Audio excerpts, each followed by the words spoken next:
మార్గశిర పౌర్ణమే దత్త జయంతి, దత్తాత్రేయుల వారి ఆవిర్భావంగా చెప్తారు. మరి దత్త దత్త దత్త అంటే చాలు ప్రసన్నుడైపోతాడు కదా. ఎన్నో నిదర్శనాలు మనకి. ఈ దత్త జయంతి రోజున దత్తాత్రేయుల వారిని ఎవరైతే గనక పూజిస్తారో వారికి అన్ని విధాలా కూడాను ఆ దత్తుని యొక్క అనుగ్రహం కలుగుతుంది. అసలు దత్త అవతారం ఎలా జరిగింది అంటే, అత్రి అనసూయలకు జన్మించినటువంటి త్రిమూర్తి స్వరూపమే దత్తావతారం అని చెప్తారు. అయితే వారికి సంతానం లేదుట.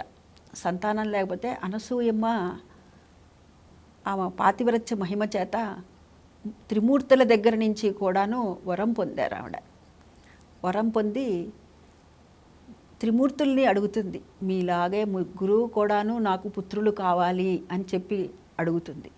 సరే, కోరికని తీర్చేందుకు గాను వారు ముగ్గురు కూడాను తథాస్తు అంటారు.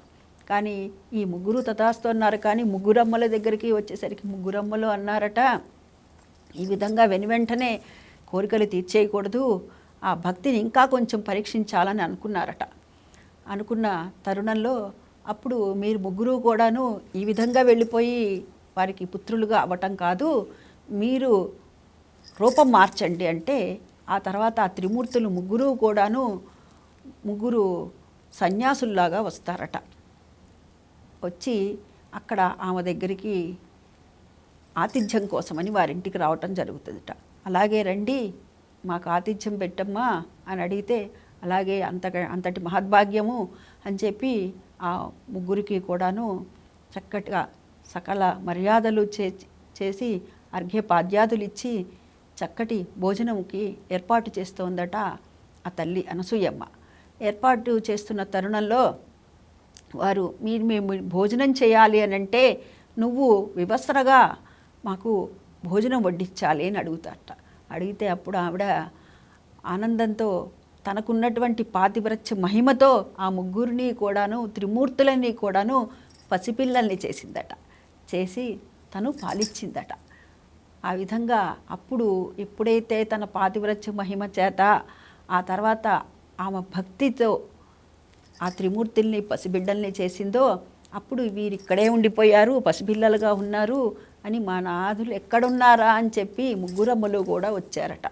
వచ్చి ఆ అనసూయమ్మ యొక్క భక్తికి మెచ్చి, మా నీ భక్తిని చూసాం మేము, మా భర్తల్ని పూర్వపు స్థితికి తీసుకురా అంటే, అప్పుడు అత్రి మహర్షి ఏం చేశాడట, పాలివ్వంగానే వాళ్ళ ముగ్గురిని కూడాను 3 ఉయ్యాలలేసి అక్కడే ఉండేట్లుగా ఏర్పాటు చేశారట.